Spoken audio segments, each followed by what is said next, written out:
কেন ব্যাটিং বৈঠকে যান না সুনীল নারিন? শাহরুখের প্রিয়, গম্ভীরের আস্থার প্রতীক তারকা, একাই 100। দিল্লির বিপক্ষে কলকাতা জেতে 106 রানের বিশাল ব্যবধানে 39 বলে 85 রানের দুরন্ত ব্যাটিংয়ের পর কার্যকরী বোলিংও করেন নারাইন। ফলে ম্যাচের সেরা হন তিনি। ম্যাচ শেষে নারাইন বলেছেন, ক্রিকেটে এখন ব্যাটিংয়ে আসল, তাই ব্যাটার হিসেবে অবদান রাখার চেষ্টা করি বেশি। তার মানে বোলিং উপভোগ করি না এমন নয়। খেলা শুরুর আগে কেকেআর অধিনায়ক বলেছিলেন দলের ব্যাটিং সংক্রান্ত বৈঠকে উপস্থিত থাকেন না নারাইন। এ নিয়ে কেকেআর ওপেনার বলেছেন, আমার কাজ কি সেটা আমি জানি। আবুধাবি নাইট রাইডার্সের হয়ে ব্যাটিং অর্ডারের নিচের দিকে আমি। আমাদের এই দলে যথেষ্ট সংখ্যক ব্যাটার রয়েছে, তাই ওই বৈঠকে আমার থাকা খুব একটা গুরুত্বপূর্ণ নয়। দিন শেষে দলের কাজে আসতে পারলাম কিনা সেটাই আসল। আমার থেকে যদি ব্যাটিং চাওয়া হয় তাহলে আমাকে রান করতে হবে। আইপিএলে দেখা যাচ্ছে নতুন সুনীল নারিনকে। 2012 সালে যে রত্নকে খুঁজে এনেছিল শাহরুখ খান এবং গৌতম গম্ভীর, 2024 যেন ফের সেই সুনীল নারিনকেই ফিরিয়ে দিল নাইট বাহিনীতে। আরসিবি বনাম কেকেআর ম্যাচে চমৎকার ছন্দে থেকে ইঙ্গিত একটা দিয়েছিলেন, কিন্তু সেটা যে একটা দুর্ঘটনা ছিল না তাই প্রমাণ দিলেন শাহরুখ খানের জানে মন ক্রিকেটার সুনীল নারিন। এদিন নারিনের ইনিংসে মুগ্ধ বাদশাহ স্ট্যান্ডিং ওভেশন দেন। সুনীল নারিন সালটা 2012। কেকেআরের জার্সিতে এসেছিলেন তরুণ মিস্ট্রি স্পিনার সুনীল নারিন। সেই সময় থেকে আজ 2024 একই ফ্র্যাঞ্চাইজির জার্সিতে চালিয়ে যাচ্ছেন এই ক্যারিবিয়ান অলরাউন্ডার। আরসিবি বনাম কেকেআর ম্যাচে অল্পের জন্য হাফ সেঞ্চুরি মিস ছিল। ডিসি বনাম কেকেআর ম্যাচে আর সেই ভুল করেননি নারিন। এদিন তিনি কেকেআর জার্সিতে সর্বোচ্চ রান করেন। 39 বলে 85 রান করেন সুনীল নারিন। এদিনে তার ইনিংস সাজানো ছিল 7টি 4 ও 7টি ছক্কা দিয়ে। নারিন এবার যে ফর্ম দেখাচ্ছেন তাতে সেই ওল্ড গোল্ড নারিনকেই পাওয়া যাচ্ছে, যে বহু বছর নিষ্প্রভ হয়েছিল। এরপর একাধিক সময়ে কেকেআর ফ্যানরা প্রশ্ন তুলতেন, কেন একে দলে রাখা হচ্ছে, এমনকি কোটার প্লেয়ার নামেও নিন্দুকরা তকমা লাগাতেন। কিন্তু শাহরুখের আস্থা যে ভুল নয় তা ফের একবার প্রমাণিত করতে চলেছেন খুব সম্ভবত এই মৌসুমে। ওপেনিংয়ে নেমে প্রথম 3 ওভারে যার ব্যাট থেকে একটি 4 এসেছিল, তিনি চতুর্থ ওভারে ইশান্ত শর্মার বলে 6-6-4 0-6-4 রান নিয়ে ম্যাচের মুড সেট করে দেন। সুনীল নারিন 2012 থেকে কেকেআরের জার্সিতে খেলেছেন।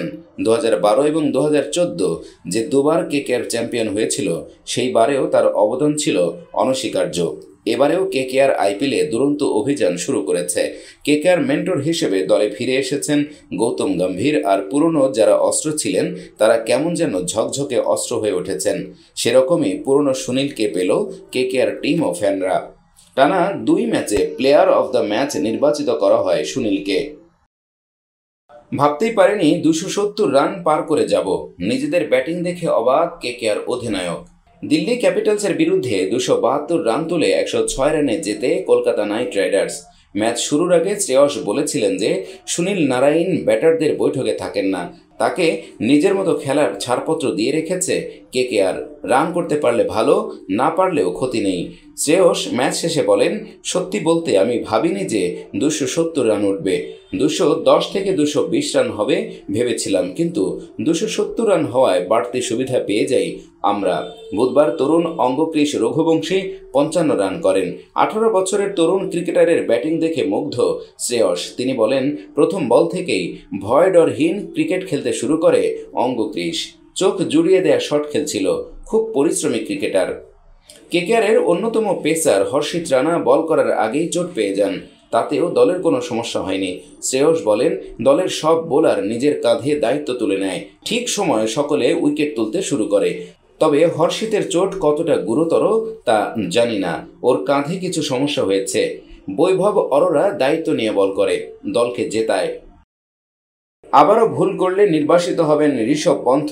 এক ধার থেকে দিল্লির সব ক্রিকেটারকে শাস্তি দিল বিসিসিআই। একে তো হোম ম্যাচে কলকাতা নাইট রাইডার্সের কাছে কার্যত আত্মসমর্পণ করে হার, তার উপর হেরে উঠেই দিল্লি শিবিরে উড়ে এলো আরও বড় দুঃসংবাদ। বিশাখাপত্তনমে কেকেআর ম্যাচের পরেই আইপিএলের কোড অব কন্ডাক্ট লঙ্ঘনের অভিযোগ ধেয়ে আসে দিল্লি শিবিরে। ফলে দিল্লির সব ক্রিকেটারের ঘাড়ে নেমে আসে শাস্তির খাড়া। পার পেলেন না ইম্প্যাক্ট প্লেয়ারও। ভাইজাগে দিল্লি বনাম কেকেআর ম্যাচে নিয়ম ভাঙার জন্য মূল কালপ্রিট হিসেবে চিহ্নিত করা হয় ক্যাপিটালসের ক্যাপ্টেন ঋষভ পন্থকে। ফলে তার শাস্তি হয় সব থেকে বেশি। সেই সঙ্গে প্রচ্ছন্ন সতর্ক বার্তাও উড়ে আসে পন্থের জন্য। ফের একই ভুলের পুনরাবৃত্তি হলে নির্বাসিত হতে পারেন ঋষভ পন্থ। দিল্লি ক্যাপিটালস টানা 2টি ম্যাচে ওভার রেট বজায় রাখতে পারেনি, অর্থাৎ নির্ধারিত সময়ে তারা নিজেদের 20 ওভারের বোলিং কোটা শেষ করতে ব্যর্থ হয়। ফলে ফের স্লো ওভার রেটের দায়ে পড়ে ক্যাপিটালস।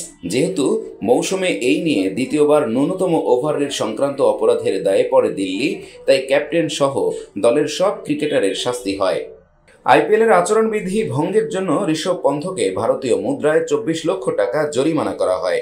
প্রথমবার এমন অপরাধের জন্য দিল্লি দলনায়ক পন্থের জরিমানা হয়েছিল 12 লক্ষ টাকা, অর্থাৎ এবার জরিমানার অঙ্ক ডাবল হয়ে যায়।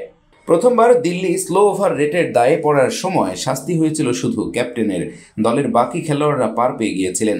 এবার প্রথম একাদশ ছাড়াও ইম্প্যাক্ট প্লেয়ার সহ দিল্লির বাকি সব ক্রিকেটারকে 6 লক্ষ টাকা অথবা তাদের ম্যাচ ফির 25% অর্থ, যেটার পরিমাণ কম সেই পরিমাণ অর্থ জরিমানা করা হয়।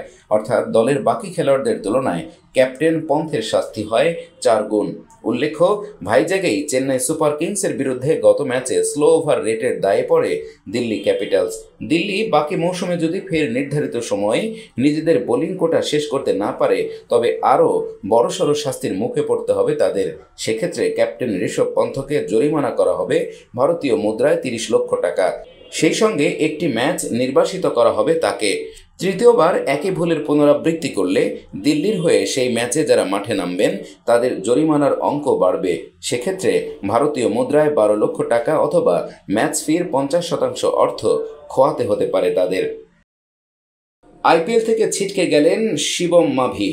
Lucknow super giants pacer Shivam Mavi ছিটকে গেছেন চলমান আইপিএল থেকে। লখনৌ থেকে প্রকাশিত এক ভিডিও বার্তায় মাভি জানিয়েছেন তিনি এই টুর্নামেন্ট মিস করবেন। পিটিআই থেকে প্রাপ্ত তথ্য মতে মাভি পাজরে চোট পেয়েছেন। মাভি বলেন, ভেবেছিলাম দলের জন্য ম্যাচ খেলব এবং ভালো করব, কিন্তু দুর্ভাগ্যজনকভাবে আমার সরে যেতে হবে। আমি চোটে ভুগছি। একজন ক্রিকেটারকে মানসিকভাবে শক্তিশালী হতে হয়। আপনার যদি চোট থাকে আপনাকে দেখতে হবে ফিরে আসার জন্য কি করা যায়, যত্ন নিতে আপনাকে কি করতে হবে।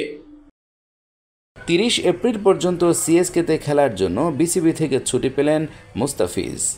ইন্ডিয়ান প্রিমিয়ার লিগ আইপিএলে খেলার জন্য আগামী 30 এপ্রিল পর্যন্ত বাংলাদেশ ক্রিকেট বোর্ড বিসিবি থেকে ছুটি পেয়েছেন মুস্তাফিজুর রহমান। এবারের আসরে চেন্নাই সুপার কিংসের হয়ে বাজিমাত করেছেন কাটার মাস্টার। বিসিবি সূত্র মুস্তাফিজুর রহমানের ছুটির বিষয়টি নিশ্চিত করে বলছে, মুস্তাফিজ ছুটি শেষে শুরু থেকেই জিম্বাবুয়ের বিপক্ষে সিরিজে মাঠে নামবে। আইপিএলে মুস্তাফিজের অভিষেক হয়েছিল 2016 সালের আসরে সানরাইজার্স হায়দরাবাদের হয়ে। এরপর খেলেছেন মুম্বাই ইন্ডিয়ান্সের হয়ে, আর সর্বশেষ আসরে খেলেছিলেন দিল্লির হয়ে। আইপিএলে মোট 51টি ম্যাচ খেলে 54 উইকেট শিকার ফিজ খ্যাত মুস্তাফিজের।